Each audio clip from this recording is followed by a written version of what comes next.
The first season was almost like, for me, it was like reading a book. It was every week we would get the chapter that we were going to be filming. Yeah. And season 2 is no exception. I mean, I think what you can expect are the twists and turns, the ups and downs that, you know, happened in the first season. But, you know, I think we are yet to discover what our fates will be in season 2. Questions? You guys are now 1 degree from Kevin Bacon. Yeah. Yes. What's he like to work with? I mean, this is a very different pace than what he's used to doing. What's he like to work with, and how has he adjusted? Well, Shawn works with him a lot more often than I do. I kind of avoid working with him for my own survival on the show. But he's great. I mean, as a nemesis, we have a great time needling each other and pushing each other's buttons. Yeah, I mean, I love working with Kevin. What's interesting is that, you know, Kevin Bacon is a movie star. That's how we recognize him, and I think he brings that presence and that talent to the show. And so for me, working with him is amazing. He's the kind of actor that makes you raise your game. When you're working with Kevin, you know it, and you know, you don't want to be the one in the scene to drop the ball. So I think it's a nice gift to have such a talented actor to work with every day. And honestly, he's a great guy. So I really love it, and I think he's doing great work on the show. Joe Carroll quickly became like one of the best villains on TV. Can this show exist without Joe Carroll? Well, you know, he's created quite the infrastructure of backup. So I think that Kevin Williamson's created a world where there are plenty of people who would be more than willing to step up and fill his shoes. You know, personally, I think that it would be a much less interesting world without him, without his charisma. But we'll see. I mean, the season finale really left it open in terms of where the cult will go and where Kevin Bacon will go in terms of who he's following. Is there any part of you that's secretly hoping you're the main bad guy?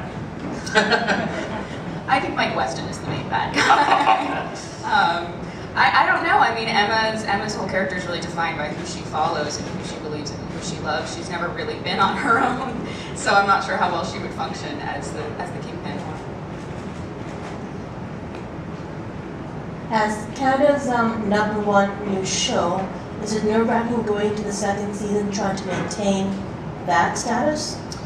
I think it's more exciting. I mean, when I first heard about this show, I knew it was Kevin Williamson, I knew it was Kevin Bacon and James Purefoy. I think I was more nervous about season 1 because of that pedigree, the people involved. I knew that the kind of product that we needed to create and put out there would have to be very high caliber. So it was exciting to know that an audience sort of got behind our story and our characters. So for me, season 2, I'm just excited. I mean, now the world is established. We sort of have a foothold in who these characters are, and I feel like the sky's the limit. We can just run with it now. So I'm really excited to get back at it. Hi there. There have been some rumblings about how the women are written on the show, but Emma's a little bit different. What are your thoughts on that? I mean, I'm grateful because I feel like I get to play one of the most interesting, strongest young female characters that's on television right now. She's incredibly complex, dark but vulnerable. I play something different from one scene to the next. And you know, she is very different from the other female characters on the show, but I think that all of the women on The Following are strong characters.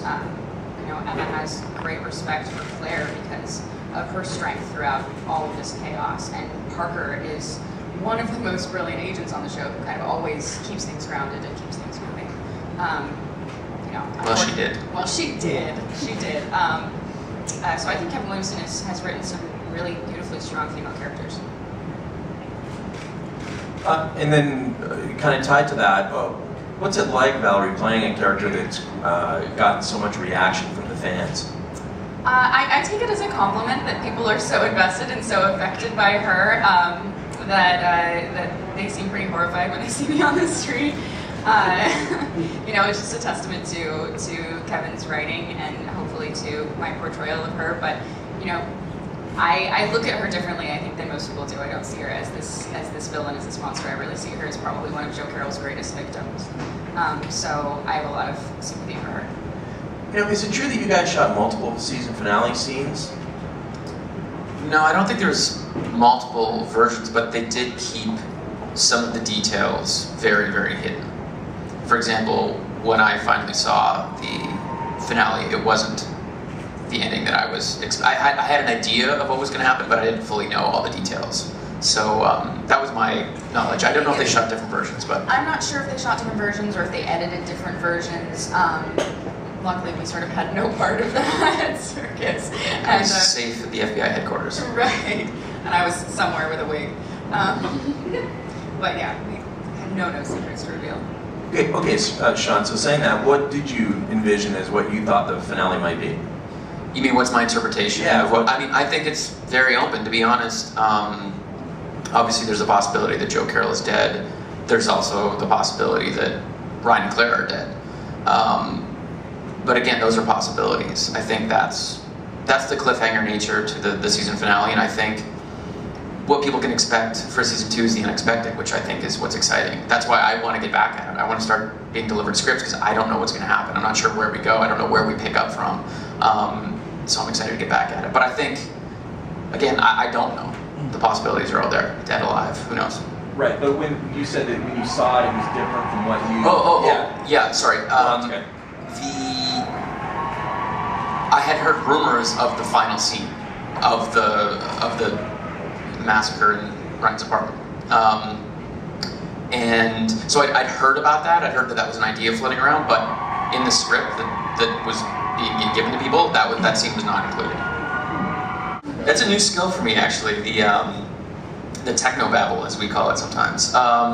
It's practice. It's a muscle that you sort of learn. I think the first scene in the pilot I had a really hard time was when I was presenting the case, and Ryan Hardy comes walking in, and I had the hardest time delivering that scene. It was just tough for me. But you sort of wrap your head around delivering that much information in a short amount of time, and the direction is always faster. So I figured that out. And as far as being affected by scenes or scenarios, the most difficult thing that I dealt with was, I think in the pilot as well, the garage with all the animals, the dogs. That was the most gruesome. And that was actually the one thing on the show that I really felt like they edited down. When I read these scripts, I'm like, well, there's no way that we're going to be able to necessarily do that or show that. We usually can't, but the garage was very gruesome and definitely didn't make, everything that we shot didn't make it on screen. It's amazing what you can get away with the violence towards people, but not towards puppies. Leave the dogs alone. Yeah, leave the dogs alone. You're doing a lot of the violence. Emma actually has a lot of people do the violence for her. She doesn't get her hands dirty. It was actually an interesting experience because, obviously it's very intense to shoot the scenes where Emma's killing people, killing her mother in particular. But as an actor, I was the most affected by the hallucination scene that Jacob has, where I was in the prosthetics in the bathtub, eviscerated. And that feeling afterwards of washing the blood off, and there were intestines and things. That was the first time I went home and I had nightmares, which I'm not really sure what that says about me. That it's only when it's turned on me that I was affected. Hi guys, I've heard it said that no one should ever grow too attached to any character on the show. And as important as integral as you guys are to the show, is there still that bit of jitteriness every time a new script gets in your hands? Absolutely. I dread the day that we actually have a scene together, because it probably means that one of us is going to go. Absolutely. It is what it is. We were warned from the very beginning that I think everyone was sort of taken aside and said, listen, it's a possibility you may die this season. Don't take it personally. It's not that we don't like your work or the character, but that's the kind of show that this is. And after the first season, they lived up to their word. There's something for me that would be sort of difficult about hearing that news, but also, again, that's the kind of story we're telling, and that's why it's the kind of show that I would like to watch. We're just talking about Game of Thrones, and it's like the reason that I like that kind of entertainment and those kind of stories is because of the unpredictable nature, and I think that's what really grabs people about the following, and I think we'll probably continue to in season 2. Well, and it was very dramatic, I know, for myself and Aiden Canto and Nico Tortorella, Paul and Jacob, because before we started shooting in New York, the second episode, our executive producer Marcus actually took us to dinner and sat us down. He was like, so at least one of you is probably going to die. Be prepared for that. And knowing that as an actor, you always commit 100%, but it really just raises the stakes for the character and for yourself that every scene could be your last scene, every episode could be your last episode. So we're just as invested as hopefully the viewers are watching it, and it's the reason that we sort of desperately tear through scripts every time we get them and hope we're still there by the last page. I'm still alive. Yeah. Yeah, I'm one of those. And I was kind of amazed at the beginning because we never played the character like that. We never intended for that to be the outcome. But you know what I say to everybody is that, you know, in the pilot, that seed of paranoia is planted. You never know who is a follower, and I think the fact that people have that feeling about Weston is just proof that the show is working and that it's seeped in, it's taking root. So yeah, that's the real sort of fun that I have, is trying to convince people that I'm not a follower, or well, maybe I will be, but I don't know yet. You know, it's one of those things. I get pretty horrified reactions from most people on the street. I've stepped into an elevator and had a woman turn to me and say, "I want to kill you." It was right after Emma disposed of Jacob. There was a lot of vitriol on the internet.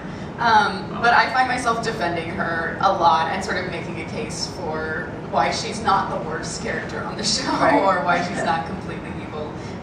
Because again, you know, I sympathize with her and I'm invested in her. But then at the same time, some people have really different reactions. Some people really do root for her. They just want to know why. Right. Which is what I love. I love that everybody sort of, with this show, attaches to different characters for different reasons. And every character is so multifaceted that you can really sort of project your own suspicions or hope onto them. Well, that's kind of what I love too. The fact that this show gives just as much time, if not more, to developing our, you know, quote unquote villains. And so, you know, characters like Emma or Joe are not like these mustache twirling villains. It's like you may not be able to understand what they're doing, but you're given a peek in who they are. And so, you know, you may not agree with it, but at least you can start to, you know, just see the other side of who these people are and how they've gotten to this point. That's what I love about, you know, the cult. I think it goes with all of the characters, with the way that the world is written. Is, you know, the lines are really blurred between the cop and the criminal, and the victim and the perpetrator. And you see the human sides of these monsters. You see the monstrosity in the heroes. I mean, there's a lot to be said for who is darker, really. Ryan Hardy or Joe Carroll, which is, of course, what brings them together and causes that romance. And with that, you must have fans or family ask you, what's happening next, what's happening next? Yeah. What's the answer to that? Is it simply, I don't know? Yeah. But do you not know? No, at this point, Really well, during the season, we have an idea of what's happening, Right. but I mean, honestly, unless, I feel like you get the call a couple weeks ahead of time if you're going to be killed. And other than that, you might be given, you know, if there's like a stunt you have to perform, it's like, okay, we're going to be training for something, or there's a fight sequence that I knew about because I had to start training for it. But really, I mean, we find out about the story as we shoot, essentially, which is kind of exciting. It keeps you on your toes. You certainly can't overthink a performance because of that, and it was sort of scary at the beginning, not knowing what was going to happen week to week. But for me, I sort of got into the groove of that. And also, just by nature of our investigation, the FBI is sort of behind the 8 ball anyways, and so that nature sort of like scrambling to figure out what's going on, I think was kind of, for me, I sort of used that, the show. So, season 2, I don't know, we'll see. What would you like to see happen to your character?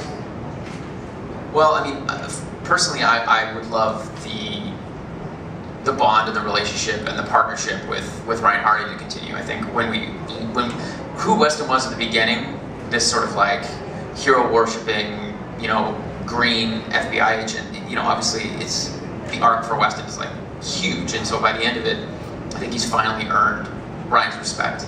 So I mean, I would love for that partnership to continue. And these guys are like, this is serious business now. You know, they're gonna do what they need to do to catch whoever's still out there, and that's what I like. And I think that's what the FBI wasn't willing to do, and why they couldn't really close out the case when they wanted to, or when they should have. A lot of innocent people died because we wouldn't listen to Ryan Hardy. We wouldn't break the rules. And so I hope to see, you know, Ryan and Weston, if that's how it goes, continue to break the rules a little bit and, you know, do what needs to be done.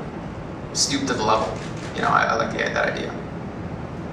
And as far as Emma goes, I feel like I've said that she's always sort of been defined by Joe Carroll, by who she follows, by who she's with. I mean, even her relationship with the boys at Farmhouse, she's really defined by that power structure. And I would just love for Emma to sort of find her own autonomy, find her own strength, and maybe her own motivations. And I think that there's still a lot of the character that hasn't been explored. So many of her acts, I think, have been sort of inexplicable, which is what makes them shocking and seem so cruel. That there's a lot of depth to be explored with Emma, and I would just like to see that. The number one answer I expected was not to be dead.